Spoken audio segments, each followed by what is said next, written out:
Okay, let's get talking about exactly what you're going to be doing to earn points every day. All of the information that I'll be talking about is in this document. You can find it on the challenge info page. It's called Get Going or Point Earning Details, I think it says along with it too. And this breaks down each category and how you earn points in it. I'll also go through them right now. If it's easier for you just to hear me talk about it. But this is also always available for you to download and print and keep for your reference. So I just want to get started by going down this point tracker, each category, and what you do in that category to earn points. So the first one on the list is fruits and vegetables. These ones are pretty straightforward. For each serving of fruits and vegetables you earn 10 points. Each of those servings are half a cup or half of a large fruit or vegetable. And you can also find that information by printing out the serving size document that's also available on the challenge info page. I know there's a lot of documents to look through, but that information is there as well. But that's pretty straightforward. One of the easiest ways for me to earn those fruit and vegetable servings is to start my day with a green smoothie. There are 2 or 3 recipes of my favorites on the blog, and you can quickly and easily with a delicious smoothie get 2 or 3 vegetable servings and some fruits from some fruit servings that are quick and easy and delicious. But those are pretty easy categories. The next 2 food categories are a little bit trickier. They are protein and fiber. And protein and fiber are a little bit trickier because the serving sizes are in grams. So you can earn 4 protein servings and 3 fiber servings, and each of those servings are grams of protein and grams of fiber. You'll end up with a total of 60 or more grams of protein to earn all the points, and 25 to 30 or 28 to 30 grams of fiber to earn all of those servings. But you can earn partial servings if you didn't quite get them all. The very easiest way to track and earn those servings is by using an app or a program that tracks your eating. My favorite is called MyFitnessPal. It is a free to use and free to download website or app where you enter all of the foods that you have eaten, and it will tell you at the end of the day exactly how many grams of protein and how many grams of fiber you got, so that you don't have to be tracking those. It'll also find those hidden grams of protein and fiber that you may not have realized you got, so that you make sure you get credit for all of those, because you can get fiber from your fruits and vegetable servings and count those in both categories as well. The next one is pretty straightforward, and it is water, 64 ounces or more, and that's an all or nothing. You either drink all 64 ounces and earn those 20 points, or you don't and you miss out on those for the day. But getting in the habit of drinking all 64 ounces of that water is a huge one for your health that I think you'll notice a big difference in if you haven't done it already. The supplement. Now, I've debated taking this one off over the years, but I've kept it on because supplements have been important to me, and this can be any supplement of your choice.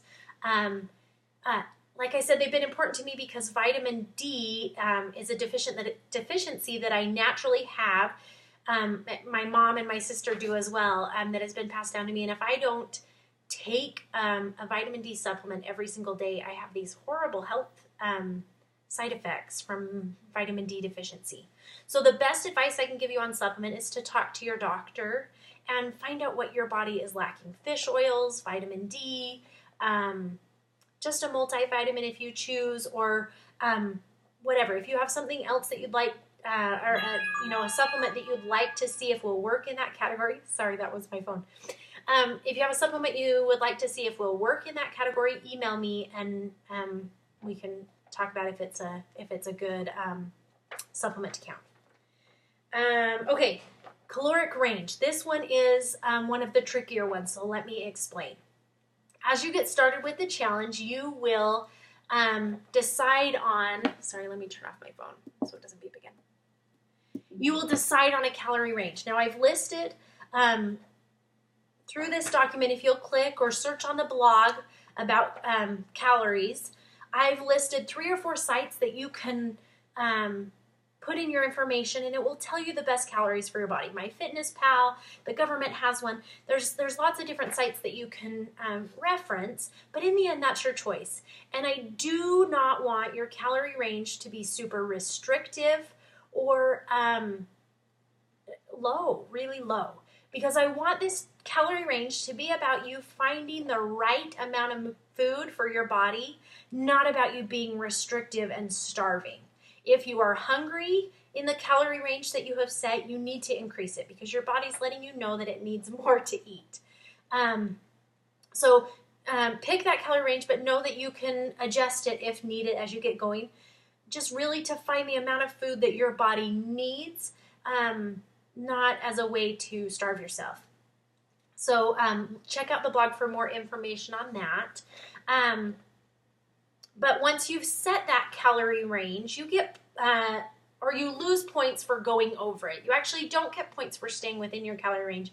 You just lose them for every 100 calories that you go over your maximum calories. Now, one nice thing to remember about the calorie range, though, is that when you exercise, that adds calories to your daily allotment, and eating those is just fine.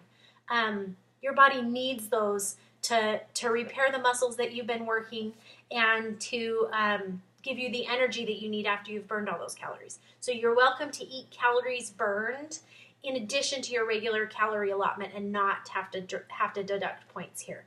But every time you go 100 calories over your max for the day, you lose 5 points. If you went 200 calories over, you'd lose 10 points, and so forth. I hope that makes sense.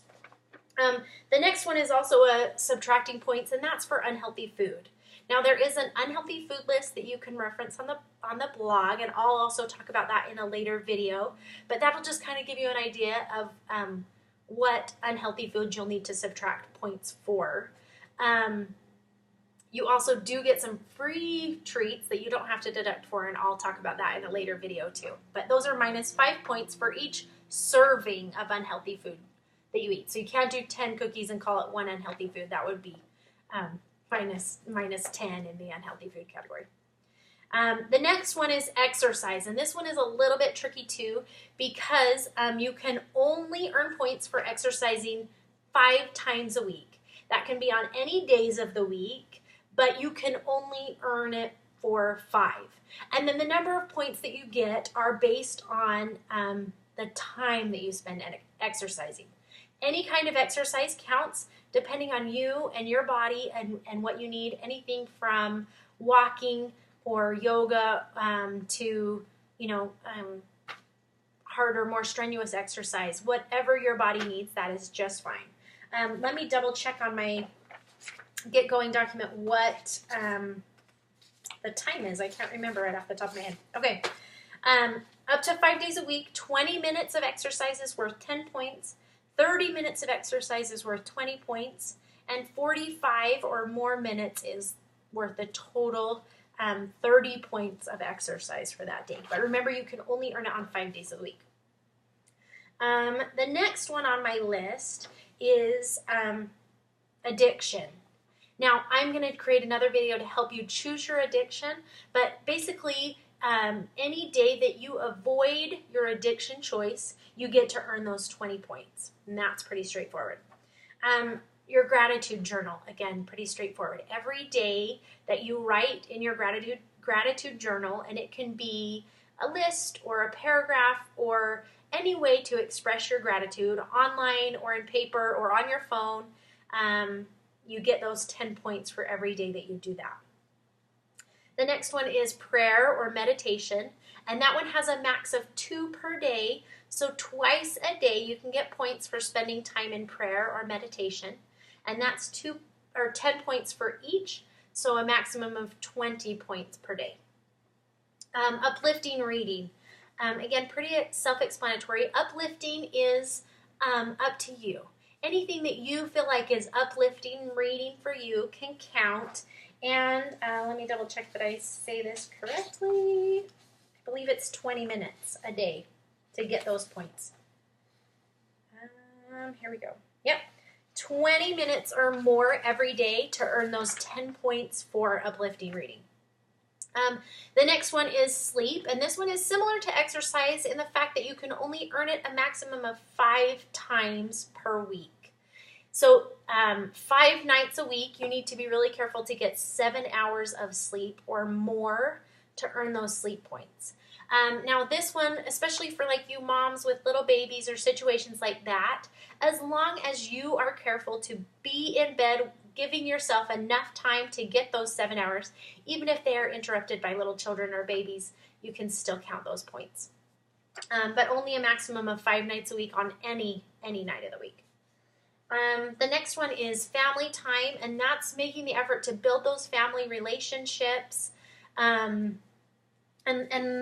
me see what it lists exactly, because I know not everyone has the exact same family situation, and that is just fine. Any day of the week, let me even just read this. 30 points for taking time on any day once a week to build your family relationships. This can be an activity or lesson as a family, a date with your spouse, or reaching out like writing a letter, Skyping, or making a phone call to family that doesn't live close by. So you can adapt that to meet your needs of your family. But one day of the week, any of the days, needs to be spent strengthening those family relationships. Service is 30 points as well, and that can be one day a week, any day of the week, where you get points for putting extra effort and time into serving someone else.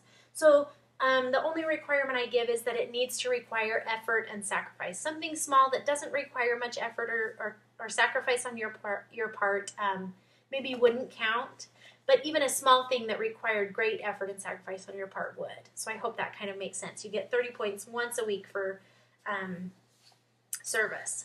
And then the last category is bonus points.